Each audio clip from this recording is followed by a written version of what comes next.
हे परीक्षित, सभी गोपियां कृष्ण को पाने की इच्छा रखने लगी है।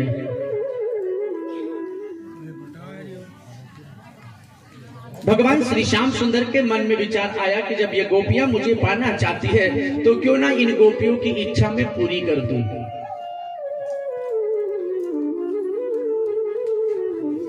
सभी गोपियां मुझसे मिलने के लिए ललचा रही है, सभी की इच्छा है कि मैं इन्हें प्राप्त कर लूं, तो क्यों ना मैं इनका मनोरथ सिद्ध कर दूं।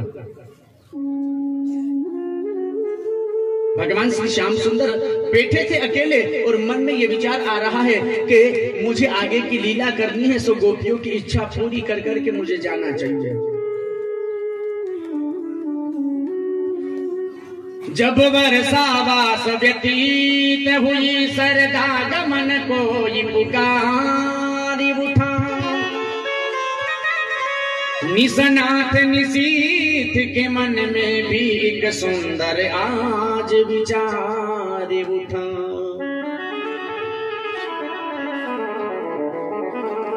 खिली चांदनी चांदनी बन करके अमरावती का खुला द्वार उठा। ब्रजराज कुमार के चित्त में भी करो रास ये आज विचार उठा। आज मेरे श्याम सुंदर के मन में विचार आया कि क्यों ना मैं गोपियों के साथ में रास रचा करके इनकी इच्छाएं पूरी कर दूं। इनका मनोरथ मुझे सिद्ध कर देना चाहिए। शरद ऋतु प्रारंभ हो गई है और गोपियों की इच्छा भी है कि मैं उन्हें प्राप्त कर लूं, उनकी इच्छाएं पूरी कर दूं, तो क्यों ना इन गोपियों को मैं अपनाऊं। तो मेरे श्याम सुंदर के मन में एक विचार आया, ब्रजराज कुमार के चित्त में भी करूं रास ये आज विचार उठा। आज मेरे श्याम सुंदर के मन में गोपियों के साथ में रास रचाने का विचार आया। सभी गोपियों के साथ में रास रचा करके इनकी इच्छाओं को पूरा कर दूं, लेकिन मैं एक हूं और गोपियां अनेक हैं, क्या करूं। एक सभी गोपियों को बुलाने के लिए तो जा नहीं सकता। इन गोपियों को बुलाना होगा, एक साथ इकट्ठा कर करके इनके साथ में रास रचा करके इनकी इच्छाओं को पूरा कर दूं, लेकिन कैसे बुलाऊं। विचार आया। भगवान श्री श्याम सुंदर यमुना के तट पर पहुंचे और यमुना के तट पर पहुंच करके मेरे श्याम सुंदर ने रात्रि होने वाली है, अपनी बंसी को बजाना प्रारंभ किया।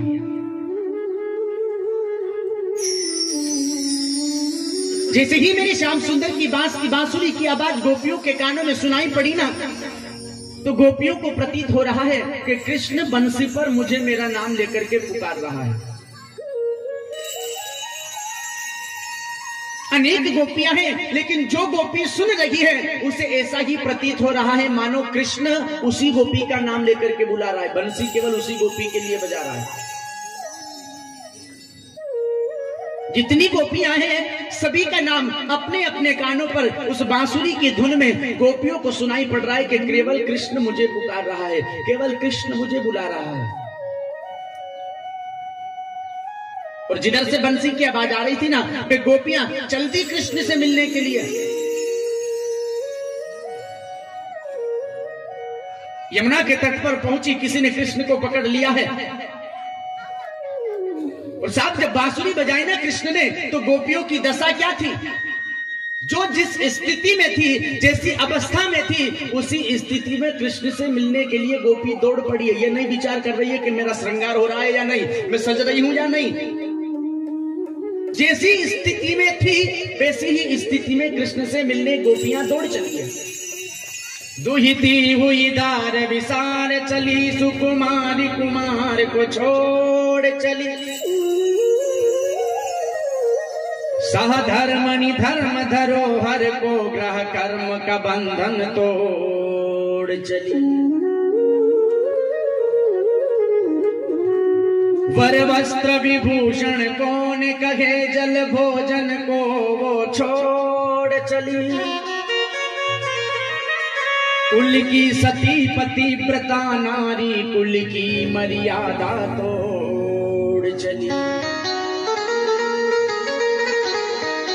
आज जब बांस की बांसुरी कृष्ण की सुनाई पड़ी ना, तो गोपियां अपने आप को भूल गई। और क्या स्थिति है, कोई गोपी गौशाला में दूध लगाने गई थी, और जैसे ही दूध लगाने के लिए बैठी ही थी कि कानों में बंसी की आवाज सुनाई पड़ी ना, तो वही गाय के नीचे बाल्टी रखी है और बाल्टी को वहीं छोड़ दिया और दौड़ पड़ी है। दुहिती हुई धार विसार चली, भूल गई कि मैं दूध लगाने बैठी हूं। कोई बहन अपने बेटा बेटी को गोद में लेकर के दूध पिला रही थी, अपने बेटे को लेकर बैठी थी दूध पिलाने के लिए, और जैसे ही कानों में बंसी की आवाज सुनाई पड़ी ना, अपने आप को भूल गई कि मैं क्या कर रही हूं। अपने बेटे को जमीन पर पटका और दौड़ पड़ी। सुकुमार कुमार को छोड़ चली, अपने बेटा बेटी को छोड़कर चल गई। कोई बहन भोजन बना रही थी,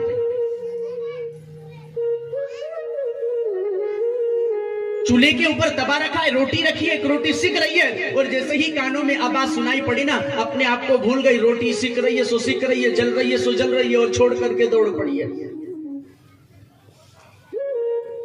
वरवस्त्र विभूषण कौन कहे, कोई देवी स्नान कर रही थी, अपने स्नान के लिए एक मग्गा पानी डाला ही था कि जैसे ही कानों में बेरन बंसी की आवाज सुनाई पड़ी ना साहब, उसी गीले वस्त्रों में दौड़ पड़ी है। ये परवाह नहीं है कि मैं नहा रही थी कि क्या कर रही थी। कोई अपने आभूषणों को पहन रही थी, जैसे ही कान में बांसुरी की आवाज सुनाई पड़ी ना, एक हाथ में कंगन पहना है, दूसरा हाथ खाली है, दौड़ पड़ी है। वरवस्त्र विभूषण कौन कहे, आज उनकी परवाह नहीं है। कोई अपनी अपना श्रृंगार कर रही थी, आंख में काजल लगा रही थी, एक आंख में काजल लगाया है और दूसरी आंख में लगाने वाली थी कि कानों में बंसी की आवाज सुनाई पड़ी ना, तो जल्दी जल्दी में होंठों पर लगाने वाला आंखों में लगाने वाला होंठों पर लगाया और दौड़ पड़ी है। सा धर्मणि धर्म धरोहर को कोई अपने पति की सेवा कर रही थी, पति के चरणों को दबा रही थी, और जैसे ही बेरन बंसी की आवाज सुनाई पड़ी ना, अपने पति की सेवा को पूरा समझा और दौड़ पड़ी है। कुल की मर्यादा तोड़ चली। आज उन्हें अपने कुल की मर्यादा की परवाह नहीं है कि लोग हमें लज्जित करेंगे, लोग हमें क्या कहेंगे, इस बात की उन गोपियों को आज परवाह नहीं है। जो सुन रही है और जैसी स्थिति में थी वैसी ही स्थिति में राधे राधे दौड़ पड़ी है। ये एक विचित्र दृश्य हमें दिखाई देता है। भला ऐसा भी हुआ होगा? लेकिन साहब ऐसा हुआ, तनिक एक अपने ऊपर विचार कर करके देखिएगा।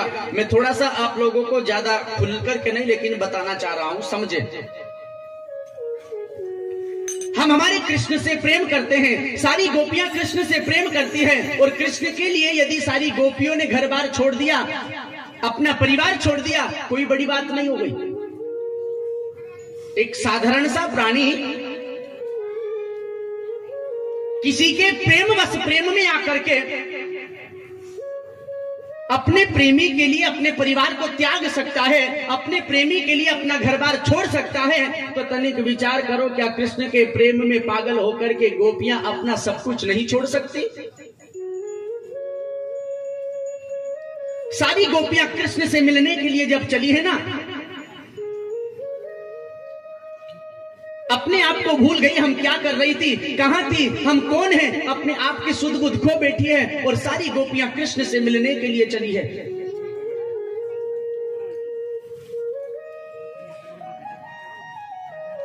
यमुना के तट पर श्याम सुंदर अपनी बांसुरी बजा रहे थे, और जैसे ही यमुना के तट पर गोपियां पहुंची है साहब, जाकर के कृष्ण को घेर लिया। कृष्ण ने स्वागतम स्वागतम, हे गोपियों आपका स्वागत है, आओ विराजो।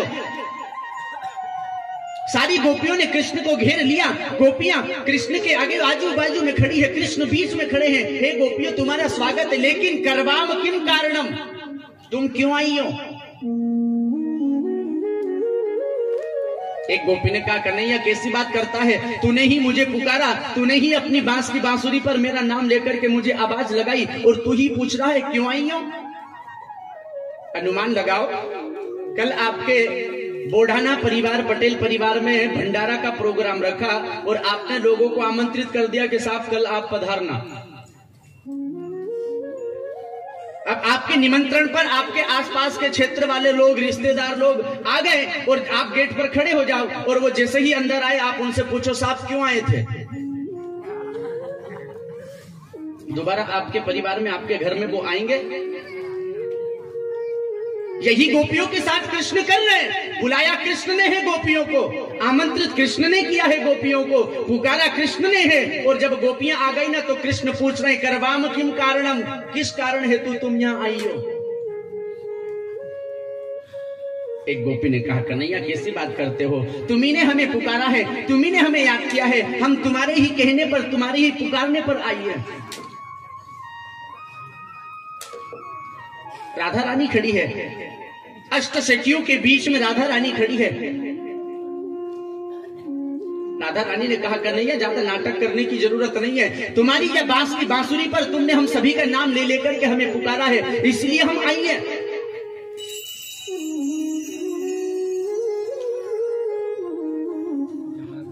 तेरी मुरली की धुन सुनकर मैं बरसाने से आई हूँ। राधा रानी गोपियों के बीच में खड़ी खड़ी कृष्ण से कह रही है तूने जो बंसी बजाई ना, इसी बंसी की धुन सुनकर के हम हमारा नाम सुनकर के तेरे पास में आई हैं। मैं बरसाने से आई हूँ, मैं बरसाने से आई हूँ। मेरे रसिया रे मन बसिया, मैं सब कुछ छोड़ आई हूँ। तेरी मुरली की धुन सुनकर मैं बरसाने से आई हूँ।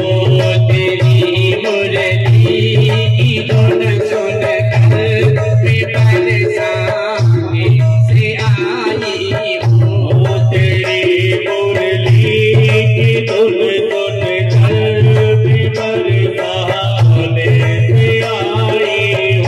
सुनकर मैं बरसाने से आई हूँ।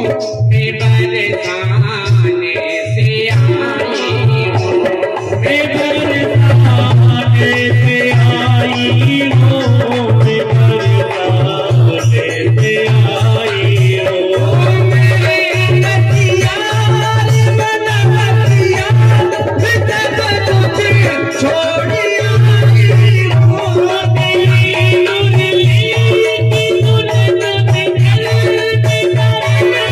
मुरली की धुन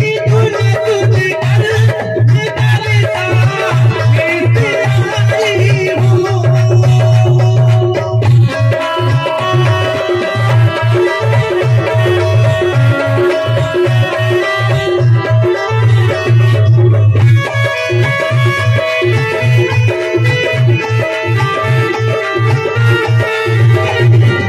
से आई हूँ,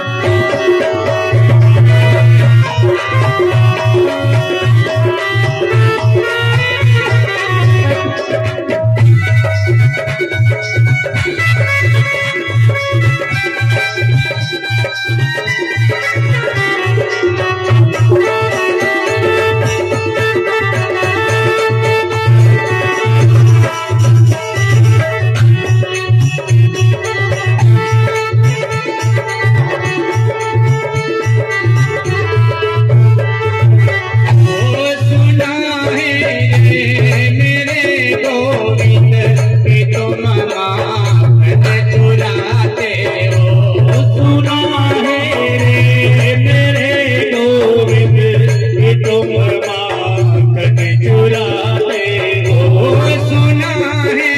तेरी मुरली की धुन सुनकर मैं बरसाने से आई हूँ।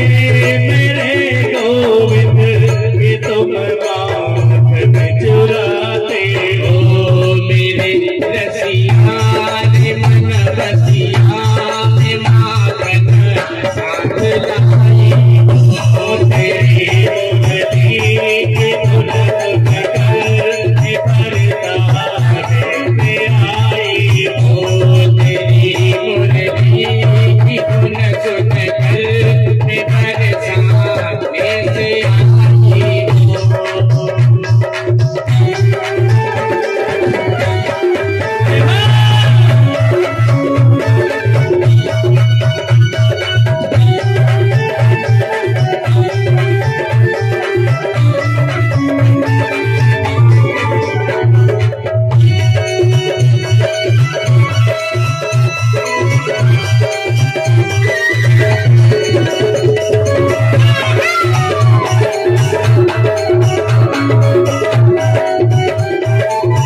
में सखियां साथ लाई तेरे मुरली तुझे घर में बरता कैसे आई हो। सुना है मेरे गोविंद कि तुम अपना बनाते हो। सुना है मेरे गोविंद कि तुम अपना बनाते हो। मेरे अखियां सब कुछ छोड़ आई हो। तेरी मुरली मैं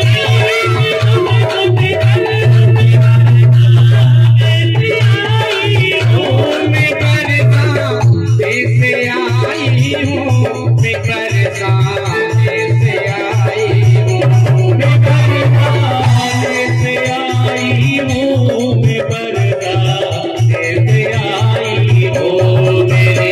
मैं बरसाने से आई हूँ।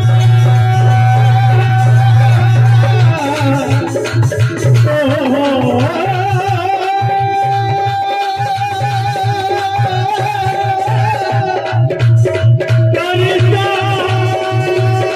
मन बसिया मैं सब कुछ छोड़ आई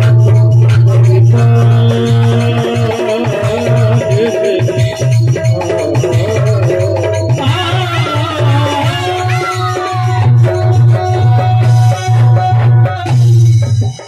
मेरी बरसाने वाले की जय। मेरे रसिया रे मन बसिया मैं सखियां साथ लाई हूँ।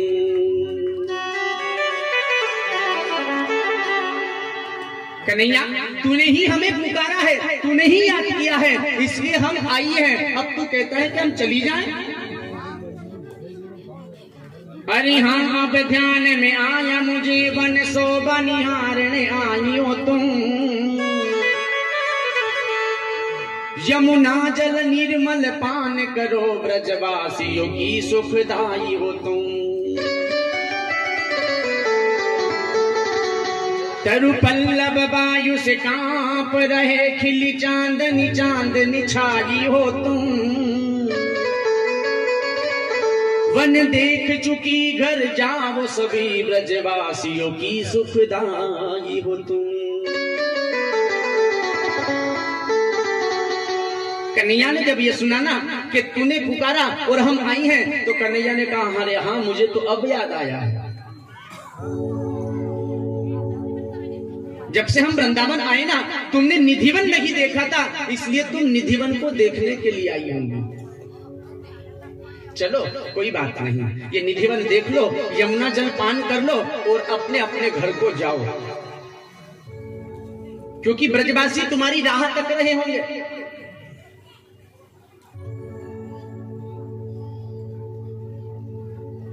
इसलिए हे गोपियों तुम सभी अपने अपने घर को चली जाओ।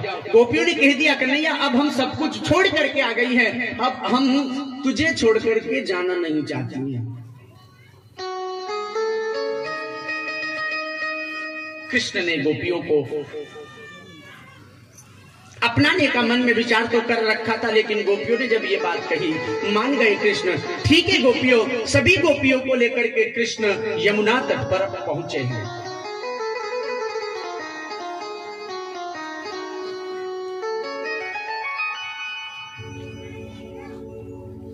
यमुना तट पर आकर के श्री श्याम सुंदर ने सभी गोपियों के मन को जान लिया कि गोपियां मुझे पाने के लिए यहां आई है।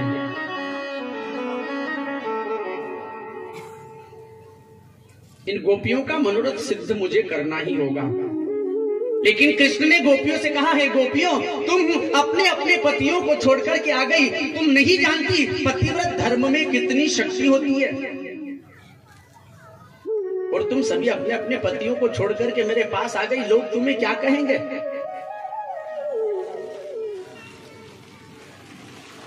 मेरे श्याम सुंदर गोपियों को पतिव्रत धर्म की शक्ति बतला रहे हैं, गोपियों को पतिव्रत धर्म की ताकत बतला रहे हैं।